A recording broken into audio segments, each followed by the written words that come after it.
Shalom peuple de Dieu. C'est un honneur pour moi de mettre à votre disposition les supports qui ont été utilisés lors de notre séminaire La restauration selon Néhémie.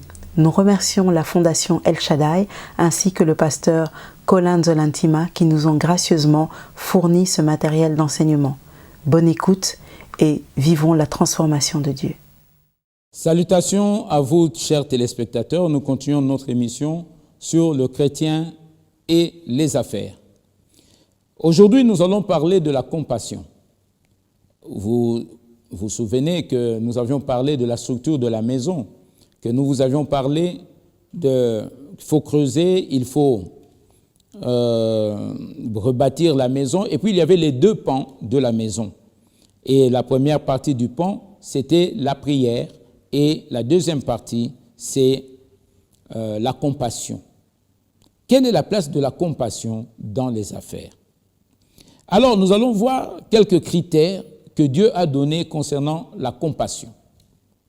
Vous savez, après la Deuxième Guerre mondiale, l'Europe qui avait connu une grande crise, les entreprises ont baissé leurs attentes et on a créé en ce moment aussi au niveau de l'Europe ce qu'on a appelé la sécurité sociale parce qu'il fallait soutenir toutes ces personnes qui étaient dans des moments très difficiles. Et nous allons voir, mais pourquoi Dieu a suscité la compassion? Il y a une différence entre la maison de l'Éternel et le temple. Et souvent, quand nous lisons, Dieu demande que là où 2 ou 3 sont réunis en son nom, il est au milieu d'eux. 2 ou 3, ce n'est pas nécessairement une multitude de personnes. Et nous allons voir que même dans Jérémie, au chapitre 1er, verset 16, le Seigneur dit ceci: « Je prononcerai mes jugements contre eux à cause de toute leur méchanceté, parce qu'ils m'ont abandonné et ont offert de l'encens à d'autres dieux, et parce qu'ils se sont prosternés devant l'ouvrage de leurs mains. » Mes frères, aujourd'hui, nous donnons beaucoup plus d'importance à nos bâtiments, ce qui n'est pas mauvais. Mais nous donnons beaucoup plus d'importance aux bâtiments au détriment de la vie de ceux qui sont autour de nous. La dîme ou les différents dons que nous devons apporter au Seigneur ont été recadrés par le Seigneur. Dieu a donné des pistes. Alors nous allons voir, je sais qu'il y a plusieurs types, si on doit parler de dîme, plusieurs types de dîmes, dîme du temps, dîme de l'argent, dîme de revenus, et ainsi de suite, dîme de nos biens. Mais à l'époque, c'était les sacrificateurs qui devaient obtenir ces dîmes. Parce que c'était une classe choisie par Dieu, parmi les Lévites. Aujourd'hui, nous ne sommes plus à l'époque lévitique. Nous sommes à l'époque, comme certains l'appellent, l'époque où, tribu de Juda avec Jésus, l'époque où tout chrétien doit être à l'écoute du Seigneur, selon Apocalypse, à partir du verset 1er, il dit, il a fait de nous un royaume des sacrificateurs pour Dieu son Père. Nous sommes tous aujourd'hui des sacrificateurs. Mais nous allons revenir pour que nous puissions comprendre quelle a été la vision de Dieu pour l'homme d'affaires, pour le professionnel qui travaille, quand il doit apporter sa dîme, ses offrandes, servir le Seigneur. Comment il doit se comporter? Nous allons voir que dans le livre de Deutéronome, au chapitre 14, à partir du verset 21 jusqu'au verset 29, Dieu donne des critères. Il dit, tu lèveras la dîme de tout ce que produira, tout ce que produira. C'est-à-dire, il y a déjà une notion de comptabilité. Tout ce que rapportera ton champ, le rapport. C'est-à-dire, il faut faire une évaluation. Et il continue, tu mangeras devant l'Éternel ton Dieu.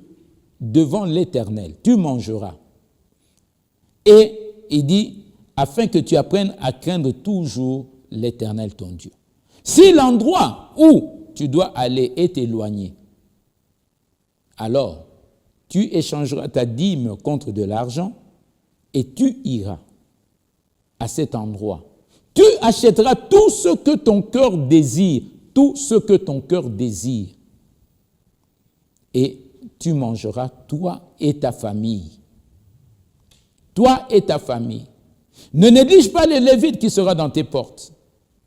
Un peu plus loin, il parle des veuves et des orphelins. Il parle de l'étranger qui sera dans tes portes. Alors, nous allons rapidement voir qui sont les différentes catégories des personnes à l'époque qui devaient bénéficier de la dîme. Je sais que ça va bouleverser certaines pensées, mais nous allons lire la parole de Dieu. Combien il fallait donner? L'importance de la comptabilité.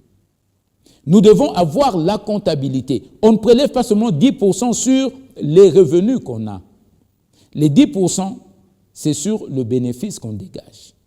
Parce que lorsque vous êtes chef d'entreprise, vous devez connaître quelles sont les différentes charges que vous avez. Et après déduction de votre chiffre d'affaires, avec les charges, vous aurez le bénéfice. C'est sur le bénéfice que vous devez prélever vos 10%. Et si vous voulez prélever plus, il n'y a pas de problème. Parce que vous devez préserver l'outil de production. Vous ne devez jamais prélever sur l'outil de production. Plusieurs personnes, aujourd'hui, confondent le chiffre d'affaires avec ce qu'ils ont gagné. Le chiffre d'affaires, ce n'est pas ce que vous avez gagné. Ce n'est pas ce que vous avez gagné. C'est comme le salaire aussi. Il y a le salaire perçu et le salaire gagné. Le salaire perçu, c'est ce qu'on vous donne à la caisse. Le salaire gagné, après déduction de toutes les charges réelles qui vous permettent d'être bien, vous et la famille, ce sont ces charges-là, lorsque vous les avez déduites, que maintenant vous pouvez savoir ce que vous avez gagné. Et cela ne pousse pas les gens à la créativité, parce que les gens se contentent toujours de prélever la dîme sur le salaire perçu. Ils disent, je suis à l'aise avec le Seigneur, au moins j'ai payé. Je ne crois pas que ce soit la volonté de Dieu. C'est la raison pour laquelle il y a de plus en plus de pauvreté au milieu de nous. Où donner la dîme?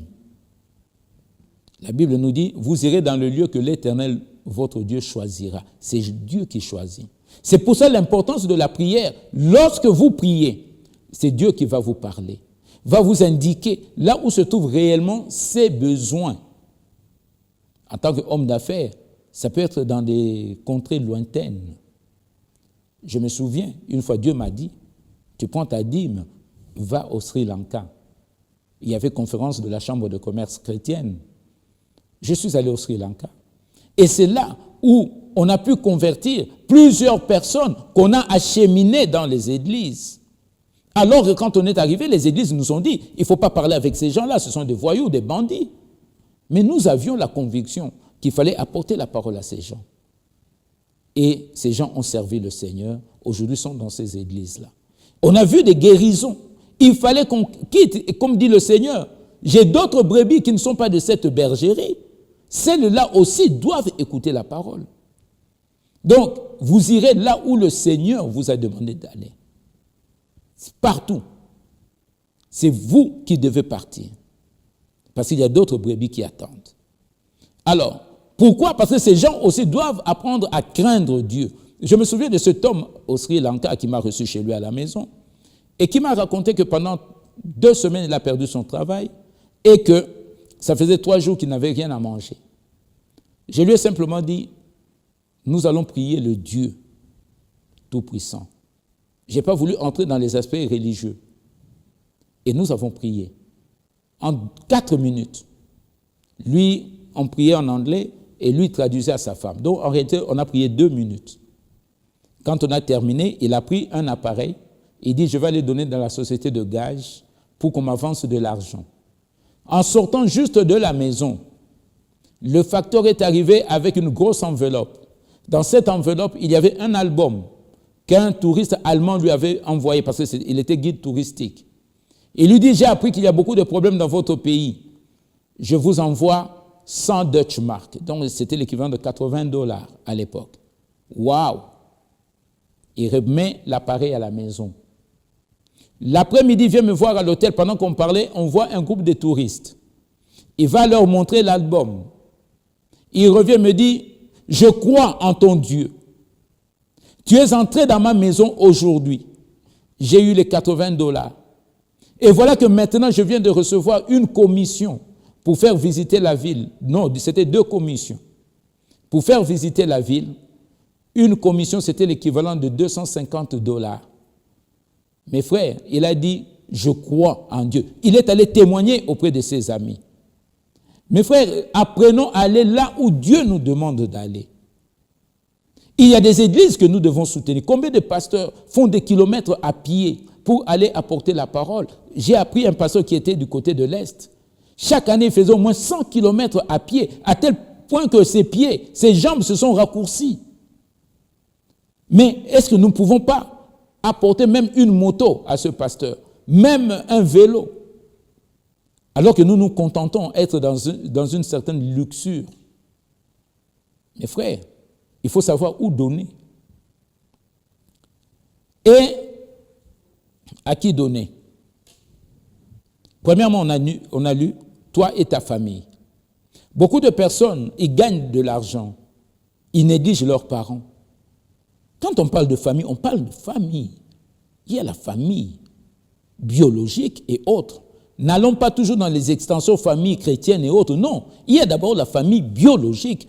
C'est anormal que vous gagnez de l'argent, que vous puissiez ignorer vos parents qui vivent dans la détresse, dans la misère, alors que vous êtes en train de s'aimer partout de l'argent. Vous ignorez vos frères, vous ignorez vos sœurs. Vous ignorez même vos neveux et autres, simplement parce que vous devez aller donner ailleurs. C'est pour ça que Dieu n'exclut jamais la famille dans tout ce qu'il fait. Il met toujours l'accent sur la famille. Toi et ta famille. Toi et ta famille. Donc, il faut veiller à ce que ta famille puisse recevoir ce que tu as. Je dis, mais ce n'est pas nécessairement que tu puisses commencer à distribuer l'argent. Mais vous avez prié. C'est pour ça qu'on a commencé par la prière. Dans la prière, vous saurez que c'est maintenant le temps de soutenir la famille. Et cela permet à la famille de glorifier Dieu. Peut-être que votre frère cherche juste un petit montant pour se relancer dans les affaires. Peut-être que Dieu lui a donné les talents, les compétences pour multiplier les affaires. Mais il lui manque l'argent. Qui ne te dit pas que c'est ton frère qui viendra te soutenir demain? Ne croyons pas toujours que parce qu'on a donné à l'Église que l'Église viendra nous soutenir. Nous avons besoin quelquefois des personnes qui sont à côté de nous. Donc bref, toi et ta famille, tu vas te réjouir avec la dîme. Moi, je me souviens, une fois le Seigneur me dit, prélève ta dîme, va en voyage avec les enfants. Nous sommes partis. Mais je peux dire que c'était le meilleur voyage. C'est là où je me suis fait baptiser en Israël. C'est là où je suis allé aux États-Unis. J'ai vécu tellement de manifestations spirituelles. C'était avec cet argent, de la dîme de Dieu. Donc il n'y a pas de honte. Si Dieu te dit, je ne dis pas que ce soit de votre propre volonté, mais si Dieu vous dit prélevez, il faut le faire. Sinon ce sera la désobéissance. Le Lévite, deuxième catégorie de personnes qui doivent bénéficier de la dîme. Qui sont les Lévites? Les Lévites, il y a ceux qui sont dans le temple, des pasteurs, des prêtres, tous ceux qui servent à l'Église. Mais parmi les Lévites, lorsque nous allons dans 1 Chronique au chapitre 23, quand David fait le recensement des Lévites, il y a 38 000 plutôt Lévites. 24 000 sont ceux qui sont dans le temple. 6 000 sont ceux qui sont des magistrats et des fonctionnaires. Quand on parle de magistrats, mes chers frères, prenez le dictionnaire. Il y a 3 types de magistrats. Les magistrats juridictionnels, ceux des cours et tribunaux, que nous voyons un peu partout. Les magistrats administratifs, les chefs de quartier, les chefs de localité, les maires, les bourgmestres, les gouverneurs, et j'ajouterai même les chefs coutumiers, sont des magistrats administratifs. Et vous avez les magistrats politiques, le ministre, le premier ministre, le président de la République, le roi, l'empereur et autres sont des magistrats politiques. Et puis on parle des fonctionnaires, tous ceux qui ont consacré leur vie pour la gestion de l'administration publique. Ce sont des Lévites. Et puis vous avez 4 000 qui sont des portiers, ceux qui doivent servir à la protection de la frontière. Vous avez les militaires, vous avez les officiers de migration, vous avez les responsables de douane. On ne peut pas faire entrer n'importe quoi dans un pays. Vous avez ceux qui sont affectés au service de contrôle de qualité des produits. Ce sont aussi des Lévites. On ne peut pas faire manger les gens n'importe quoi. Il y a ceux qui doivent veiller à cela. Et puis il y a 4000 qui sont des chantres, ceux qui doivent célébrer le Seigneur. Mais lorsque vous regardez, même la hiérarchie de Dieu, 24 000 sont affectés aux activités du temple. Ceux qui doivent travailler, n'oubliez pas qu'à l'époque, les Lévites, c'était aussi des bergers, des fermiers et autres. Donc, ceux qui doivent travailler selon les principes de Dieu. Et puis, comment organiser le pays au point de vue intérieur. Et ensuite, vous avez ceux qui doivent assurer la protection du pays, les portiers, et ceux qui doivent célébrer le Seigneur. On ne va pas chanter Dieu si on n'a pas travaillé. On commence par travailler. Et après, on organise, on protège le pays et après, on peut célébrer. Ce n'est pas moi qui le dis, ce sont les principes bibliques.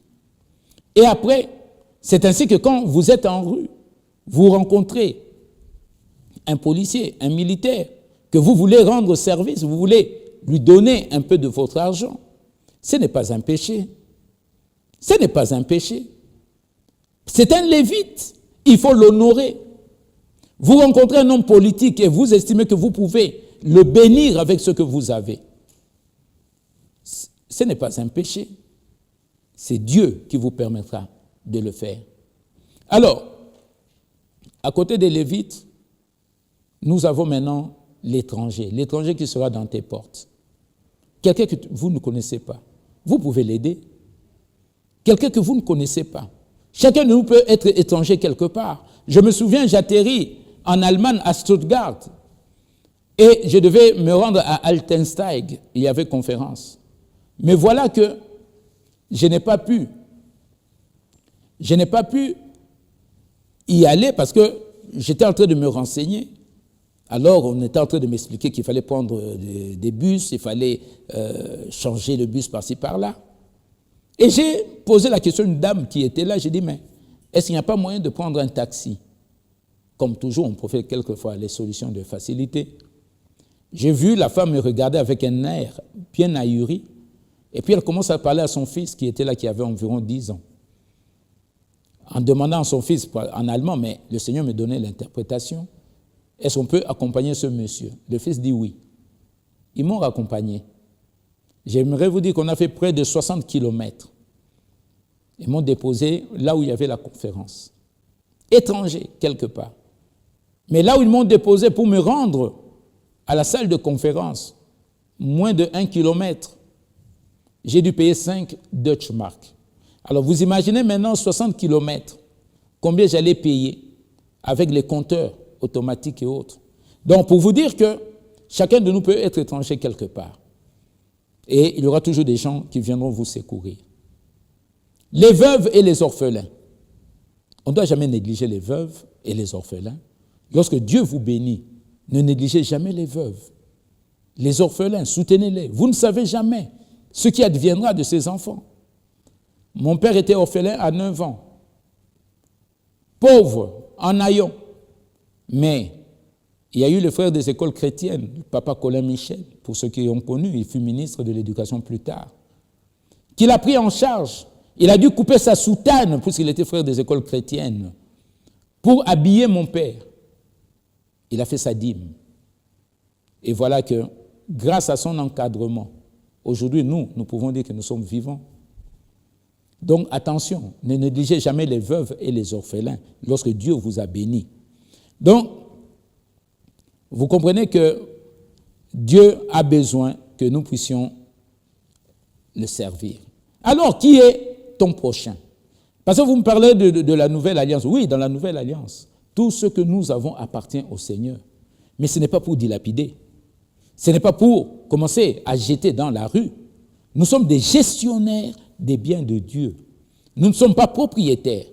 Nous sommes gestionnaires. C'est-à-dire que nous devons gérer conformément aux ordres du propriétaire. Nous ne sommes pas propriétaires de nos biens. C'est Dieu qui doit nous guider.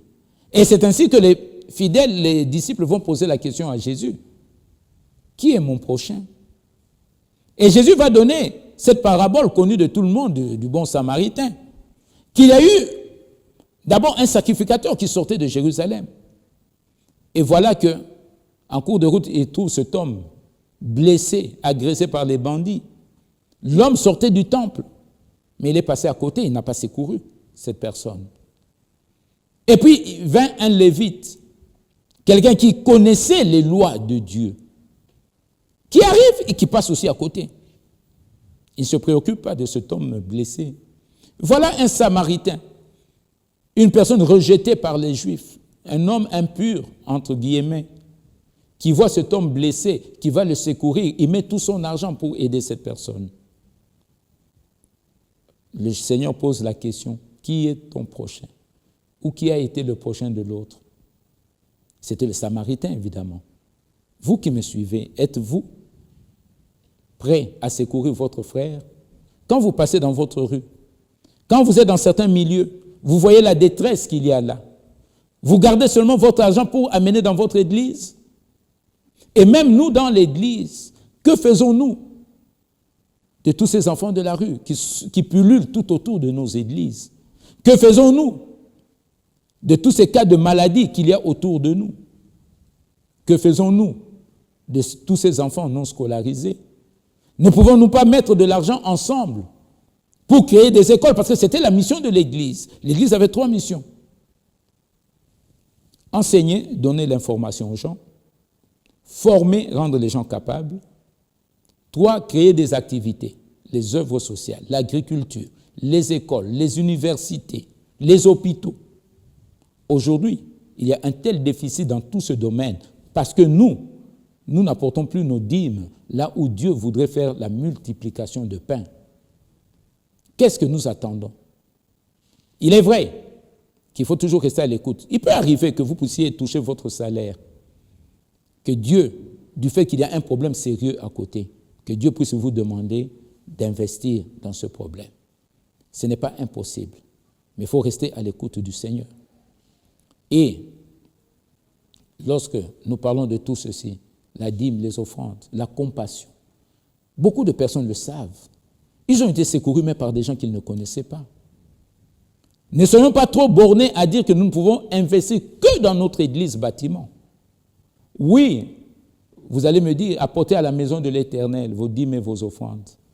Et vous verrez si je ne multiplierai pas. Mais vous oubliez une chose, cette prophétie de Malachie a été faite en quel temps?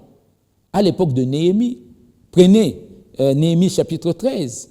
Pourquoi il avait prophétisé? Parce qu'il y a eu Tobija qui était entré dans le temple, dans la maison de Dieu.